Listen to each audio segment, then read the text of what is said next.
In keeping the promise, I am back. My name is Wupe and I am the founder of the Givers Project Zambia. First video I will be doing is talking about what an NGO is.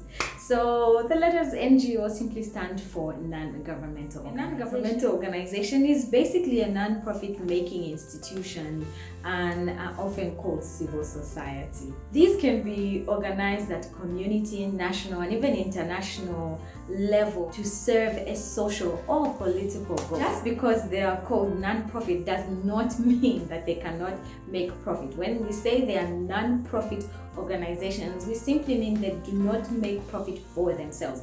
The people who are running these organizations, the owner of these organizations, do not make profit from themselves. Yes, they can draw a salary, but they're not self-enriching. It means that profit goes to ensure that the cause they support moves forward. So NGOs are not part of the government, but neither are they business vehicles. Why are NGOs necessary then? So I guess the best way to put it is the government cannot provide everything the citizens need all at the same time. Progressively, there is hope.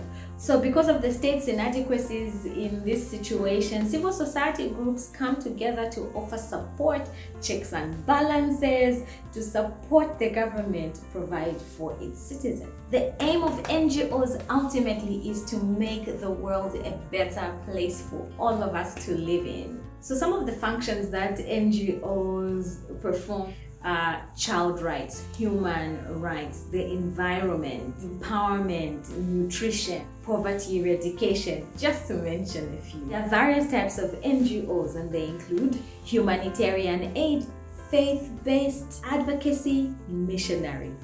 4. And there are 5 simple areas that I would just read out to you where they work.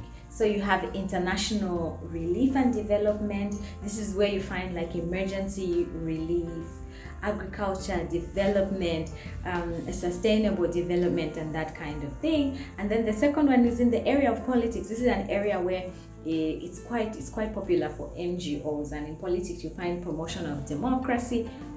Around elections, that's when you see these come up a lot. So, yeah. And then you have electoral support, promotion of good governance, and protection of human rights. This is another very common one in our region and in our country.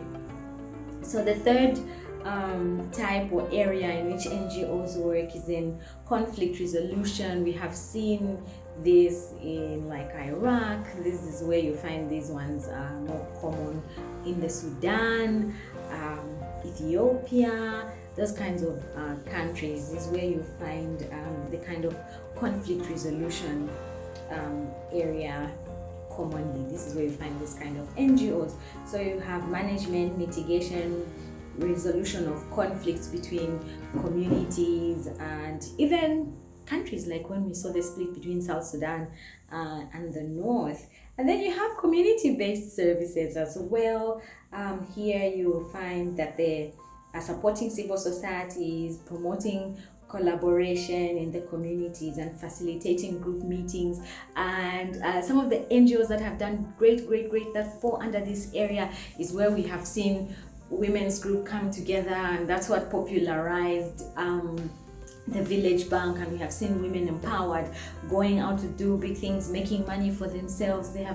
Some have become leading entrepreneurs in their society, and it wasn't the government, it was non-governmental organizations, initiative by the community to make their world a better place. And this also falls into the area of fighting against poverty.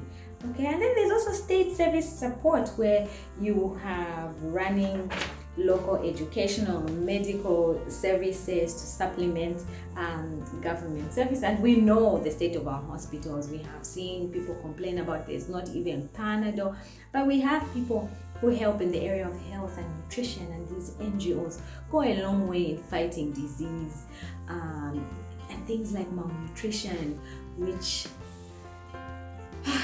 breaks my heart really. And yeah, so these are the 5 areas in which we have these NGOs. So NGOs can vary in size. Some are big, some are small, some have big budgets up to the $1 million.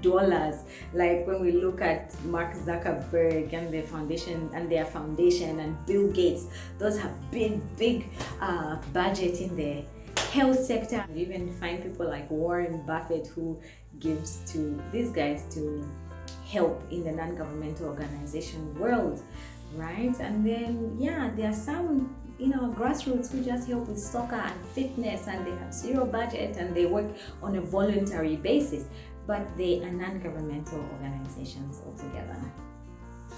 Under Zambian law, NGOs are established under the NGO Act. So if you find that you are passionate about one of the areas I have discussed in setting up something voluntary, but maybe you were thinking of setting it up as a company, I hope this video has at least shown you that perhaps an NGO is the best way to go. You're not looking to do something for profit, but you're looking to change your community for the better, whether it's in the area of education or humanitarian needs, or it's in the field of rights or nutrition. An NGO is the best way to go. Or you could just look up and see what other NGOs exist, and you can partner with them and do work together. And if you need help to find out which NGOs are doing the things that you would like to do, let me know, inbox me, comment down below, and then we can see how we can get you in touch with the people you need to get in touch with. So thank you so much for joining me again today. Till next week, this has been Wupe. Bye.